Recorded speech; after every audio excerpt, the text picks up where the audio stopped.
En 2026, la clé pour vraiment percer et avoir une visibilité quasi illimitée, eh bien ce n'est pas du tout ce que la plupart des créateurs pensent. C'est un secret, le secret des algorithmes.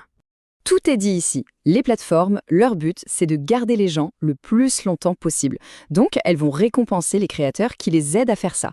Si une vidéo stagne, si elle ne décolle pas, le problème de fond, c'est presque toujours le même, la rétention.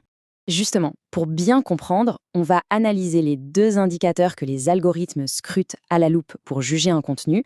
Beaucoup de gens les confondent, alors qu'en réalité, ils sont très différents. Alors voilà. D'un côté, on a le watch time. Ça, c'est le volume total, la somme de toutes les minutes regardées. C'est la quantité brute. Et de l'autre, la rétention. Ça, c'est la qualité. C'est la capacité de la vidéo à accrocher une personne et à la garder, seconde après seconde. Et c'est là que ça devient super intéressant. Parce que la qualité de l'attention, elle bat la quantité à tous les coups. L'algorithme, il préférera toujours une satisfaction totale, même sur un format court, plutôt qu'un visionnage partiel et ennuyeux sur une longue vidéo. C'est logique en fait. Bon, maintenant qu'on a posé les bases, on va s'attaquer au moment le plus critique, le plus décisif dans la vie d'une vidéo. Et on va voir la réalité qui est un peu brutale du comportement des audiences. Regardez bien ce chiffre. 80%, c'est énorme. Voilà ce que ça veut dire. 80% des gens qui cliquent sur une vidéo décident de s'en aller en moins de 3 secondes. Ça veut dire que la bataille pour l'attention, elle est gagnée ou elle est perdue quasi instantanément. Il n'y a pas de deuxième chance. Et cette chute vertigineuse, elle a un nom qui fait un peu peur, on l'appelle la courbe de la mort. Et on voit bien pourquoi.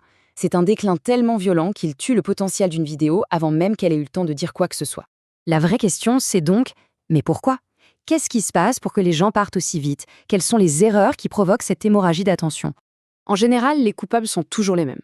Les intros qui n'en finissent pas, les fameux «bonjour, c'est Sean et aujourd'hui on va parler d'eux», ou tout simplement le fait de ne pas créer de la curiosité, de l'intrigue dès la première seconde. Ça, c'est fatal. Ok, le constat est dur, mais la bonne nouvelle, c'est qu'on peut totalement retourner la situation. Il existe des techniques très concrètes, des techniques de structure, pour battre cette fameuse courbe de la mort. En fait, tout repose sur 3 stratégies clés. Si on maîtrise ça, on garde les gens non seulement après les 3 secondes, mais bien souvent jusqu'à la toute fin. Le premier pilier, le plus important, c'est l'accroche, le hook. Le principe est simple. Il faut donner une excellente raison de rester. Soit on promet un résultat concret, soit on pose une question qui taraude l'esprit. Il faut que la personne se dise « Ok, il faut que je sache la suite ». Deuxième point, le dynamisme visuel. Le cerveau humain est fait comme ça. Il est attiré par le changement. Un changement de plan, un zoom, un texte qui apparaît. Il faut qu'il se passe quelque chose à l'écran toutes les 3 à 5 secondes pour éviter que l'attention ne décroche. Et ça, c'est d'autant plus vrai qu'aujourd'hui, beaucoup de contenus sont regardés sans le son.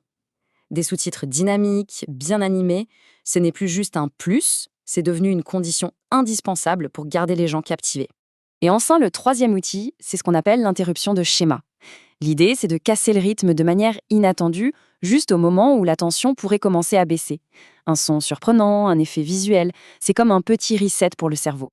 Au final, tout ça, ce ne sont pas des trucs magiques. C'est une véritable méthode, une approche systématique qui permet de reprendre entièrement le contrôle sur la performance de son contenu. Et la récompense, elle est là. Le but n'est pas juste de faire des vues. Le but, c'est de construire une autorité, un impact. C'est de devenir une référence. Et ça passe par la maîtrise de l'attention. Alors, pour finir, on peut se poser la question. La visibilité, au fond, est-ce que c'est de la chance ou est-ce que c'est une science? Eh bien, la réponse est claire. C'est une compétence. Une compétence qui s'apprend et dont la formule est désormais à portée de main.